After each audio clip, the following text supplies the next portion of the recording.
السلام علیکم ورحمۃ اللہ وبرکاتہ۔ ہر انسان کو اپنی روزمرہ کی بے پناہ مصروفیات کے بعد تفریح کے لیے فرصت کے لمحات چاہیے ہوتے ہیں،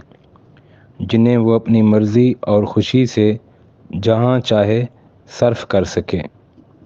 ہر بندہ اپنی پسند، مزاج، طبیعت اور وسائل کے مطابق طرح طرح کی تفریحات کو اپناتا ہے۔ اسلام میں تفریح کا تصور کیا ہے، اور فرصت میسر ہونے پر کون کون سے مشاغل انسان کے لیے مفید ہو سکتے ہیں؟ خاص طور پر فرصت کے اوقات میں عمومی تفریح، تاش اور لوڈو کھیلنے کے حوالے سے اسلام کیا کہتا ہے؟ آئیے اس ویڈیو میں جانتے ہیں۔ الحمدللہ رب العالمین والصلاة والسلام علی رسولہ الامین، اما بعد فاعوذ باللہ من الشیطان الرجیم، بسم اللہ الرحمن الرحیم۔ راولپنڈی سے یہ ایک سوال ہے کہ بعض لوگ وقت گزاری کے لیے تاش کھیلتے ہیں یا اس طرح لوڈو کھیلتے ہیں، کیا یہ کھیل جائز ہے؟ یہ بہت ہی اہم سوال ہے، اس لیے کہ ہمارے معاشرے کے اندر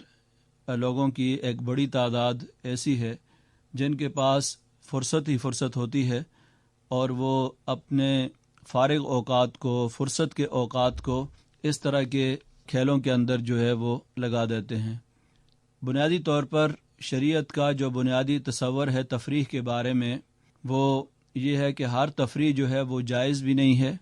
اور ہر تفریح ناجائز بھی نہیں ہے۔ ظاہر ہے کچھ جائز ہیں، کچھ ناجائز ہیں، تو تفریح کے بارے میں شریعت نے اصولی ہدایات بھی دی ہیں، اور اس کے بارے میں اسلامی تہذیب کے کوئی بنیادی اصول ہیں جو صرف ان دو کھیلوں پر ہی نہیں بلکہ جتنے بھی کھیل کسی مسلمان معاشرے میں، اسلامی معاشرے میں اختیار کیے جاتے ہیں، ان میں بنیادی طور پر یہ دیکھنا چاہیے کہ آیا یہ کھیل شریعت کے خلاف تو نہیں ہے، شریعت کے بنیادی اور اساسی اصولوں اور تعلیمات کے خلاف تو کہیں نہیں ہے۔ اور دوسرا اصول یہ ہے کہ وہ تفریح بے مقصد نہ ہو۔ ہمارے ہاں انٹرٹینمنٹ کے نام پر جس طریقے سے میڈیا میں چیزیں پیش کی جاتی ہیں، جس میں موسیقی بھی ہے، گانے بھی ہیں، انتہائی بیہودہ قسم کی بے حیائی پر مبنی چیزیں بھی ہوتی ہیں، لیکن اس کو انٹرٹینمنٹ کا نام دیا جاتا ہے، تو ظاہر ہے کہ اس طرح کی چیزیں شریعت کے اندر تو کسی طرح بھی جائز نہیں ہو سکتی، اور انٹرٹینمنٹ کے نام پر یا تفریح کے نام پر یہ اسلامی تہذیب ان کو گوارا نہیں کرتی ہے اور ان کی اجازت نہیں دیتی ہے۔ اور تیسرا اصول یہ ہے کہ جو بھی کھیل ہو یا تفریح ہے وہ بامقصد ہو، بے مقصد نہ ہو۔ تو یہ بہت ہی بنیادی قسم کے اصول ہیں۔ اگر ان اصولوں کو پیش نظر رکھا جائے تو ہمیں اندازہ ہو سکتا ہے کہ اسلامی جو اصول ہیں ان کے اندر کس قدر جامعیت ہے کہ اس نے زندگی کے معمولی سے معمولی مسائل تک بھی بہت ہی بنیادی قسم کی رہنمائی فراہم کی ہے، کہ ہمیں یہ بھی بتایا ہے کہ خوشی کے مواقع پر ہمیں کیا کرنا چاہیے، غم کے مواقع ہمیں کیسے منانے چاہیے۔ خوشی اور غم دونوں میں انسان جو ہے وہ عام طور پر اپنی طبیعت کے اندر کوئی توازن اور اعتدال قائم نہیں رکھ سکتا، لیکن شریعت نے ہمیں یہ بتایا ہے کہ اگر غم آ جاتا ہے تو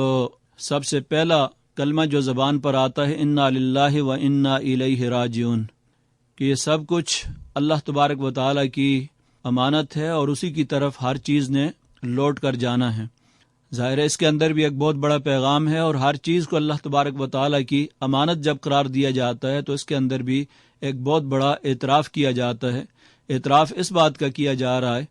کہ میرا اپنا کچھ بھی نہیں، میری اولاد، میرے مال میں سے اگر کوئی چیز چلی گئی ہے تو تب بھی انا للہ و انا الیہ راجعون۔ اگر میرے عزیز و اقارب میں سے، میرے بچوں میں سے کوئی فوت ہو جاتا ہے تو میری زبان پر یہ کلمہ جاری ہوتا ہے انا للہ و انا الیہ راجعون۔ اسی طرح خوشی کے مواقع پر اب اسلام کی کتنی خوبصورت تعلیم ہے کہ نبی اکرم صلی اللہ علیہ وسلم کو فتح کی خوشخبری بھی دی جا رہی ہے، اذا جاء نصر اللہ والفتح، کہ اللہ تعالیٰ کی مدد اور فتح کی خوشخبری دی جا رہی، وَرَأَيْتَ النَّاسَ يَدْخُلُونَ فِي دِينِ اللَّهِ أَفْوَاجًا، کہ جب آپ دیکھیں کہ لوگ فوج در فوج اسلام کے اندر داخل ہو رہے ہیں، تو اب آپ کا کام کیا ہے؟ فَسَبِّحْ بِحَمْدِ رَبِّكَ وَاسْتَغْفِرْهُ إِنَّهُ كَانَ تَوَّابًا۔ اب اللہ تعالیٰ کی پاکیزگی، اس کی تسبیح، اس کی حمد و ثنا آپ نے بیان کرنی ہے اور اس سے استغفار کرتے رہنا ہے۔ یہ بھی خوشی کے مواقع ہیں، اور خوشی کا موقع، فتح اور نصرت جو ہے، اس سے بڑھ کر خوشی کا کیا موقع ہو سکتا ہے؟ لیکن یہاں پر بھی ایک صاحب ایمان آدمی کو یہ کرنا ہے کہ ایسے موقع پر وہ اچھل کود کے بجائے اور رقص و سرود کے بجائے اللہ تبارک و تعالیٰ کے حضور سجدہ ریز ہوتا ہے، اس کی حمد و ثنا کرتا ہے، اس کا شکر بجا لاتا ہے۔ تو یہاں سے اللہ تبارک و تعالیٰ کے ایک شکر گزار بندے کی ایک ایک ادا جو ہے، اس سے یہ بات معلوم ہوتی ہے کہ غم اور خوشی کے مواقع پر، تفریح کے مواقع پر، کھیل کے مواقع پر بھی ایک بندہ جو ہے اس کا اللہ تبارک و تعالیٰ سے تعلق نہیں ٹوٹنے پاتا۔ اسی لیے اس میں ایک اہم اصول یہ ذکر کیا گیا ہے کہ کوئی ایسا کھیل جس کے اندر بندہ جو ہے وہ اللہ تبارک و تعالیٰ کے حقوق سے غافل ہو جائے یا بندوں کے حقوق سے غافل ہو جائے، اس طرح کے کھیل جو ہیں یہ بھی جائز نہیں ہے۔ اور تاش یا اس طرح کے دوسرے کھیل جو ہیں، ظاہر ہے کہ اس میں اس حد تک انہماک ہو جاتا ہے، غفلت ہو جاتی ہے کہ نہ نماز کا کوئی پتہ چلتا ہے، اور کوئی آدمی جو اللہ تبارک و تعالیٰ کی ذات پر ایمان کا دعویٰ کرنے والا ہو اور آخرت پر یقین رکھتا ہو، اس کے لیے کیسے ممکن ہے کہ وہ پورا دن جو ہے وہ تاش جیسے کھیل کے اندر یا لوڈو جیسے کھیل کے اندر جو ہے وہ لگا دے اور اس کی زبان جو ہے وہ اللہ تبارک و تعالیٰ کے ذکر سے خالی ہو۔ مومن کی تو شان ہی یہ ہے کہ ہر وقت اس کی زبان اللہ تبارک و تعالیٰ کے ذکر سے تر رہتی ہے۔ اس کے پاس تو کوئی لمحہ، کوئی وقت ایسا ہوتا ہی نہیں ہے جو غفلت کے اندر یا اس کو ویسے ضائع کر دیا جائے۔ وہ تو ہر وقت اللہ تبارک و تعالیٰ سے لو لگاتا ہے، اللہ تعالیٰ سے اپنا تعلق جوڑتا ہے۔ اس کی زبان پر تو سبحان اللہ، الحمدللہ، اللہ اکبر، لا الہ الا اللہ، اللہ اکبر، یہ تسبیحات اس کی زبان پر جاری رہتی ہیں، اٹھتے بیٹھتے چلتے پھرتے۔ اسی لیے اللہ تبارک و تعالیٰ نے فرمایا کہ اس کے جو حقیقی بندے ہیں، یذکرون اللہ قیاما وقعودا وعلی جنوبہم،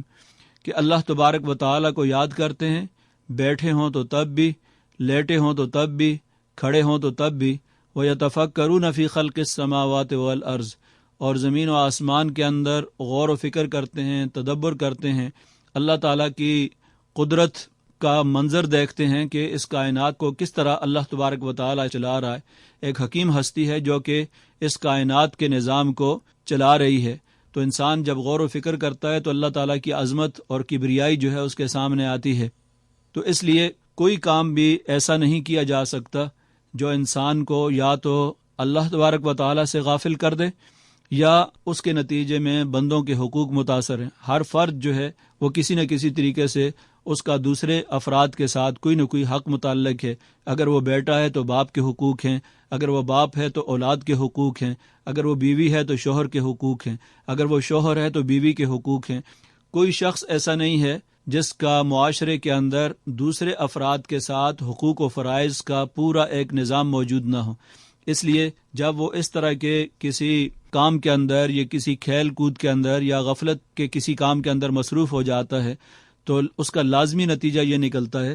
کہ اس کے نتیجے میں اللہ تبارک و تعالیٰ کے حقوق جو ہیں وہ بھی پامال ہوتے ہیں اور بندوں کے حقوق جو ہیں وہ بھی پامال ہوتے ہیں۔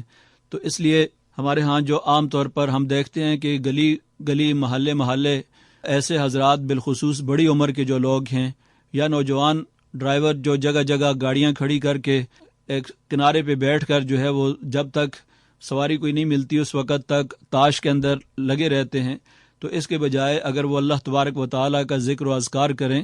استغفار کریں اور ان کا ایک ایک لمحہ اللہ تبارک و تعالیٰ کی یاد کے اندر گزرے تو یہ ان کے لیے بڑا قیمتی ہے، یہ ان کے لیے اصل سرمایہ ہے، اور یہی چیز ان کو قبر کے اندر بھی اور کل قیامت کے دن بھی کام آئے گی۔ ظاہر ہے جتنا وقت انہوں نے ضائع کر دیا یہ وقت دوبارہ ان کو نہیں مل سکتا۔ وقت بہت ہی قیمتی اثاثہ ہے اور زندگی جو ہے یہ مہلت کا نام ہے۔ اللہ تبارک و تعالیٰ نے کسی کو 20 سال 25 سال کی زندگی دی ہے تو کسی کو 60 سال 80 سال کی زندگی دی ہے، لیکن اس زندگی کا اکثر حصہ اگر اس نے ضائع کر دیا اور غفلت کے کاموں میں برباد کر دیا تو کل اللہ تبارک و تعالیٰ کے سامنے جب عدالت کے اندر پہنچے گا تو نبی اکرم صلی اللہ علیہ وسلم نے فرمایا کہ جب تک 5 باتوں کا جواب نہیں دے دیتا اللہ تبارک و تعالیٰ کی عدالت سے وہ قدم اٹھا تک بھی نہیں سکے گا۔ لا یزول قدم عبد حتی یسأل عن 5، جب تک کہ 5 چیزوں کا جواب نہ دے۔ سب سے پہلے اس نے اپنی عمر کے بارے میں کہ عمر کن کاموں میں گزاری ہے، جوانی کن کاموں کے اندر گزاری تھی، بہترین صلاحیتیں جب جوبن پر تھیں تو اس وقت اس نے اللہ تبارک و تعالیٰ کے دین کو کوئی وقت دیا تھا، اپنی صلاحیتیں اس میں استعمال کی تھیں، یا صرف شیطانی کاموں کے اندر جو ہے اپنی زندگی کا بہترین حصہ، سنہری حصہ اس نے ضائع کر دیا ہے۔ اسی طرح مال کہاں سے کمایا، کہاں خرچ کیا، اس کے بارے میں بھی اللہ تعالیٰ کے سامنے جواب دہ ہے، اور جو علم حاصل کیا تھا اس پر کس حد تک عمل کیا۔ یہ وہ جوابات ہیں جو ہر آدمی کو غور و فکر کرنا چاہیے، ان پر سوچنا چاہیے کہ کل میں اللہ تعالیٰ کی عدالت کے اندر اس کا کیا جواب دوں گا۔ تو اس لیے یہ آپ کی بڑی اچھی فکر ہے کہ آپ نے خاص طور پر کھیل کے حوالے سے بھی آپ فکر مند ہیں کہ ایسا کھیل ہونا چاہیے جو شریعت کے اصولوں کے مطابق ہو۔ تو دعا کہ اللہ تبارک و تعالی ہمارے معاشرے کے اندر اس طرح کا احساس اور فکر لوگوں کے اندر پیدا فرمائے کہ ہر معاملے میں وہ شریعت کے اصولوں کی پاسداری کر سکیں۔ وآخر دعوانا ان الحمدللہ رب العالمین۔